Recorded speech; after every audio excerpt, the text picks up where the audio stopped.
आज आपण तांदूळ न भिजवता इन्स्टंट 15 मिनिटात बनणारे न फसणारे अनारसे बनवतोय।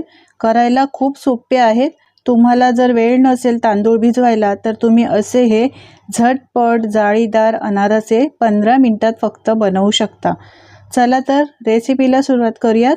तर यासाठी इथे मी मिक्सरचं भांडं घेतलंय। या मिक्सरच्या भांड्यामध्ये 1 वाटी तांदळाचं पीठ घेतलंय। तांदळाचं पीठ तुम्ही कोणतंही घेऊ शकता। हे घरगुती रेशनच्या तांदळाचं पीठ आहे। पीठ घेतल्यानंतर या सारख्याच वाटीने अर्धी वाटी चिरून घेतलेला गूळ घ्यायचा आहे।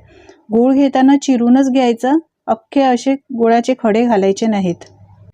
यानंतर इथे मी केळं घेतलेलं आहे। तर केळं थोडंसं मीडियम पिकलेलं घ्यायचं, जास्त कच्चं सुद्धा नाही। आता हे सगळं केळं आपण घालणार नाही आहोत, तर फक्त अर्ध केळं घालायचं आहे। हे लहान आहे म्हणून मी अर्ध घालते। मोठं असेल तुम्हाला तर 5-6 तुकडे असे कापून घालायचे, जास्त सुद्धा घालायचे नाहीत। आपण इन्स्टंट अनारसे बनवतोय, यासाठी केळ्याचा वापर नक्की करा, कारण केळं घातल्यामुळे अनारस्यांना खूप मस्त चव येते। आता पाव चमचा इथे मी वेलची पावडर घातली आहे। तुम्ही वेलची पावडर किंवा सुंठ पावडरचा वापर करू शकता। आता याला अजून छान फ्लेवर येण्यासाठी थोडंसं जायफळ किसून घालायचं आहे। यामुळे अनारसे खायला खूपच चवीला छान लागतात। थोडंसं जायफळ किसून घातलंय, जास्त सुद्धा घालायचं नाही। यानंतर झाकण लावून मिक्सरला बारीक करून घ्यायचं। 2 ते 3 वेळा मिक्सरला फिरवून घ्यायचं। यामुळे तांदळाचं पीठ आणि गूळ छान एकजीव होतं। तर हे बघा 2 ते 3 वेळा चांगलं फिरवून घेतलंय। अशा पद्धतीचं आपल्याला हे अनारशाचं पीठ हवंय। आता हे एका बाउलमध्ये किंवा एका ताटामध्ये काढून घ्यायचं। मंडळी, तुम्हाला माझी रेसिपी आवडत असेल तर प्लीज एक लाईक करायला अजिबात विसरू नका। आणि तुम्ही कोणत्या देशातून, कोणत्या गावातून, कोणत्या शहरातून हा माझा रेसिपी व्हिडिओ पाहताय हे सुद्धा कमेंट करून नक्की सांगा, म्हणजे मी तुमचे आभार मानू शकेन। पीठ मी काढून घेतलंय। आता 3 ते 4 चमचे यामध्ये दूध घालायचं। दूध घालताना जास्त सुद्धा घालायचं नाही, 3 ते 4 चमचेच फक्त घालायचं आहे। आणि त्यानंतर हे पीठ आहे ते थोडंसं मळून घ्यायचं आहे। आपल्याला हे पीठ जास्त घट्ट नको किंवा जास्त पातळ सुद्धा नको। जास्त घट्ट असलं तर अनारसे एकदम कडक होतात आणि पातळ असलं तर अनारसे फसतात। यासाठी या पद्धतीचं आपल्याला पीठ पाहिजे। हाताला थोडंसं तेल लावायचं आणि पाहिजे तर मळून घ्यायचं, किंवा दुधामध्ये थोडासा हात भिजवायचा, ओला करायचा आणि मळून घ्यायचं। पीठ छान मळून घेतलंय, हे बघा असं आपल्याला हे पीठ पाहिजे। यापेक्षा पातळ नको किंवा यापेक्षा जास्त घट्टही नको।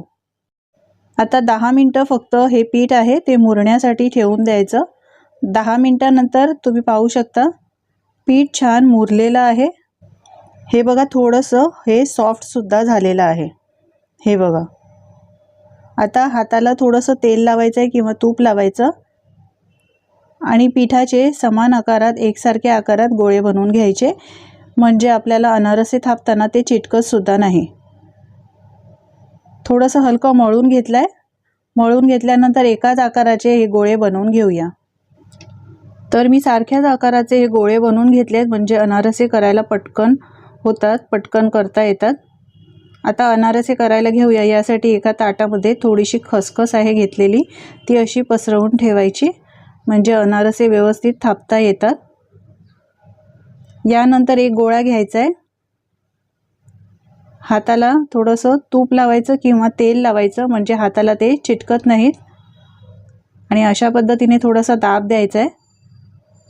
थोडंसं बोटांनी असं चपटं करून घ्यायचं आणि हा गोळा खसखसवर अशा पद्धतीने ठेवायचा आहे। 2 बोटांनी असे अनारसे छान बनवून घ्यायचे। जास्त पातळ नको किंवा जास्त घट्टही नको, हे पटापट बनतात। तुम्हाला जर असं ताटामध्ये बनवता येत नसेल तर एखादं प्लॅस्टिक तुम्ही घेऊ शकता आणि प्लॅस्टिकवर तुम्ही हे अनारसे असे थापून बनवू शकता। एक बनवून झालेला आहे, हे बघा दुसरा पण बनवून दाखवते। याच पद्धतीने दुसरा सुद्धा बनवायचा आहे। आता खसखस थोडीशी मधोमध करून घेऊया। गरज लागेल तर थोडीशी खसखस यामध्ये घालायची। हाताला थोडंसं तूप लावायचं, एक गोळा घ्यायचा, हाताने बोटांनी असं थोडंसं पसरवून घ्यायचं, हे पीठ खसखसवर ठेवायचं आणि 2 बोटांनी अशा पद्धतीने हे अनारसे बनवून घ्यायचे। आपण पारंपरिक पद्धतीने बनवतो अनारसे, ते खायला तर खूपच भारी लागतात, पण माझ्या गृहिणींना वेळ नसेल बनवायला तर या पद्धतीने अगदी झटपट तुम्ही हे 15 मिनिटात अनारसे बनवू शकता। हे बघा दुसरा अनारसा सुद्धा तयार झालेला आहे। याच पद्धतीने बाकीचे सगळे अनारसे बनवून घ्यायचे। या अनारस्यांना पारंपरिक अनारसाची चव तर नसणारच, थोडीफार वेगळी चव असते, पण या पद्धतीने तुम्ही बनवून बघा, हे सुद्धा खायला खूपच अप्रतिम लागतात। अनारसे बनवून घेतलेत, आता तळून घेऊया। तळण्यासाठी इथे मी गरम करायला तेल ठेवलंय। तेल चांगलं गरम करून घ्यायचं, त्यानंतर लो टू मीडियम फ्लेमवर आपल्याला हे अनारसे तळून घ्यायचे। जास्त फ्लेम फास्ट करायची नाही गॅसची। आणि तेलामध्ये अनारसे घालताना सुद्धा एकदम जास्त घालायचे नाहीत, नाहीतर याचं तेलाचं टेम्परेचर कमी होतं आणि अनारसे तेल खूप पितात। 1 ते 2 अनारसे घालायचे आहेत आणि तळून घ्यायचे। याचे हलके थोडेसे बुडबुडे कमी झाले की झाऱ्याने असं वरून तेल घालायचं आहे। आता हे अनारसे घालताना सुद्धा खसखस लावलेली बाजू आहे ती वर ठेवायची आणि त्यानंतर तेलामध्ये हे अनारसे सोडायचे। झाऱ्याने अशा पद्धतीने आपल्याला तेल उडवायचं आहे या अनारशांवर, याला पलटून अजिबात घ्यायचं नाही। हे बघा अशा पद्धतीने मस्त सोनेरी रंग येतो याला। 2 ते 3 मिनिटं लागतात हे तळण्यासाठी, जास्त वेळ लागत नाही, पण लो टू मीडियम फ्लेमवर किंवा स्लो फ्लेमवर हे तळून घ्यायचे। जास्त फ्लेम फास्ट करायचा नाही, नाहीतर आतमध्ये हे कच्चे राहतात। तुम्ही पाहू शकता हळूहळू याचा रंग बदलायला लागलाय, याला जाळ्या सुद्धा यायला लागलेल्या आहेत। इन्स्टंट अनारसे आहे, खायला खूप छान लागतात, एकदा नक्की करून बघा। असं हे तेल वर उडवत राहायचं आहे, म्हणजे वरून सुद्धा हे चांगले तळले जातात। याला अजिबात पलटून घ्यायचं नाही। पहा मस्त याला रंग आलेला आहे, कुठेही कच्चे वाटत नाहीत। आता हे अनारसे आहेत ते काढून घेऊया। तर हा अनारसा मी तुम्हाला दाखवते, पहा मस्त रंग आलाय, तेल पूर्ण निथळून घ्यायचंय।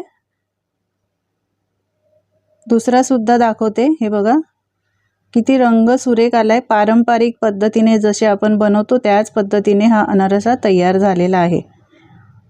आता पुन्हा दुसरे बॅच टाकताना यामध्ये तेल थोडंसं गरम करून घ्यायचं आणि लो टू मीडियम फ्लेमवर किंवा स्लो फ्लेमवर हे अनारसे तळून घ्यायचे सारख्याच पद्धतीने।